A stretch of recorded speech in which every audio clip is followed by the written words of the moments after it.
Peuple gabonais, peuple africain, peuple d'Ilita Kogoma, je vous adresse mes salutations depuis vos différentes positions. Nous allons faire immersion du côté de la Côte d'Ivoire, où il y a des rumeurs persistantes de l'installation d'une base américaine à Oudjene, ou Port-Boué, ou vice-versa. Je crois que c'est à Oudjene parce que c'est à Port-Boué qu'il y a une base française. Et les Américains ayant été chassés au niveau du Niger, cherchaient un point de chute, il y a des rumeurs persistantes qui disent qu'ils vont mettre la base au niveau de la Côte d'Ivoire. Et là où la base sera installée, ce sera juste à la frontière avec le Mali et la Guinée, ce qui les rapproche de plus en plus de l'AES. Ça suscite beaucoup d'inquiétudes. Nous risquerons d'assister à de vives tensions ou à un autre conflit au niveau de l'Afrique de l'Ouest, au niveau de l'AES, parce que si les Américains partent du Niger et se mettent à la porte de l'AES, et au niveau de l'AES, nous savons que la défense est maîtrisée par la collaboration des Russes avec les pays de l'AES, ça suscite beaucoup d'inquiétudes. Quand la tête est là, le genou ne porte pas le chapeau. Je vous laisse suivre un reportage et donnez-moi vos avis en commentaire, s'il vous plaît. Sur ce, que Dieu vous bénisse depuis vos différentes positions. À la prochaine pour un podcast. Bravo Amine, alors c'est une information qui est révélée par le quotidien Le Monde, qui cite des sources proches de ce dossier. Le journal précise qu'il n'y a pas de confirmation officielle du côté des autorités ivoiriennes, pas de confirmation officielle mais pas de démenti non plus. Alors on n'a pas beaucoup d'informations sur les contours de cette future base militaire américaine, mais on sait où elle devrait être installée.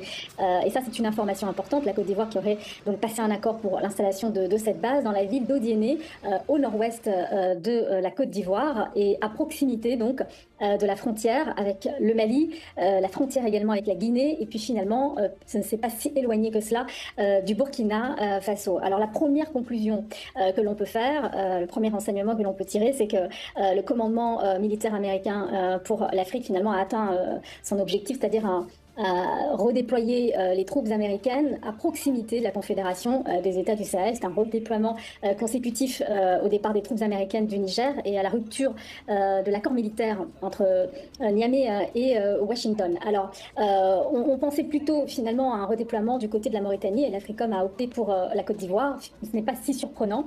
Tout d'abord, l'Africom collabore de manière régulière en Côte d'Ivoire dans le cadre de la formation militaire, mais surtout, il y a quelques mois, le patron de l'Africom, le général Langlais, s'est déplacé à Abidjan et il a promis des investissements à hauteur de 65 millions de dollars, investissement d'Africom en Côte d'Ivoire donc pour 2024. Alors, reste à savoir maintenant si ce redéploiement américain, militaire américain, il est lié au remodelage de la stratégie militaire française.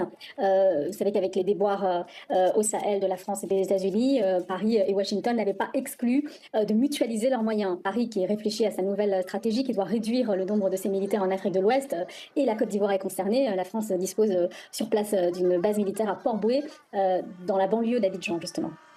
Et Samantha, quelles sont les implications de l'arrivée des militaires américains en Côte d'Ivoire pour la région et sa stabilité ?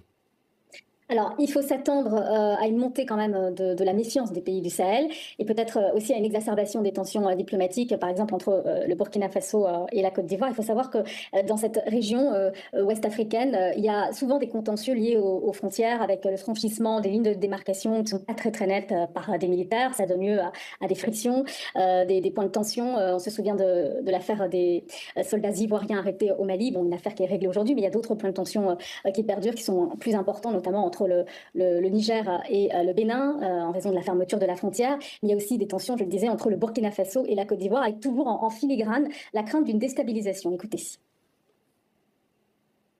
Nous n'avons rien contre les Ivoiriens, mais nous avons quelque chose contre ceux qui dirigent la Côte d'Ivoire. Il y a bel et bien à Abidjan un centre des opérations pour déstabiliser le Burkina. Alors, cette sortie du président de la transition du Burkina Faso, Ibrahim Traoré, est soutenue par l'un des leaders de l'opposition ivoirienne, Guillaume Soro, qui est l'ancien bras droit d'Alassane Ouattara, l'actuel président, aujourd'hui devenu son pire ennemi. Et Guillaume Soro, il s'était rendu, il avait effectué une tournée dans les pays de l'AES, auquel il a apporté son soutien. Et on va justement regarder l'extrait d'un communiqué de son mouvement, Génération et Peuple Solidaire, un communiqué du cadre du GPS. Force est de reconnaître que l'actuel gouvernement ivoirien s'est visiblement éloigné de ce que fut la seconde religion de feu, le président Félix Houphouët-Boigny, à savoir le dialogue, et n'a pas toujours su en faire bon usage. De sorte qu'il faut apprécier les propos accusatoires du président de la transition burkinabé à l'aune de la posture, à bien des égards, belliciste du président Alassane Ouattara vis-à-vis de son pays et des initiatives malheureuses du gouvernement ivoirien en direction des pays de la Confédération des États du Sahel. Alors, il est clair que l'annonce de cette future base militaire américaine en Afrique de l'Ouest est perçue comme une provocation au Sahel, surtout dans un contexte qui est quand même très compliqué, un contexte de fracture entre la CEDEAO et la Confédération des États du Sahel.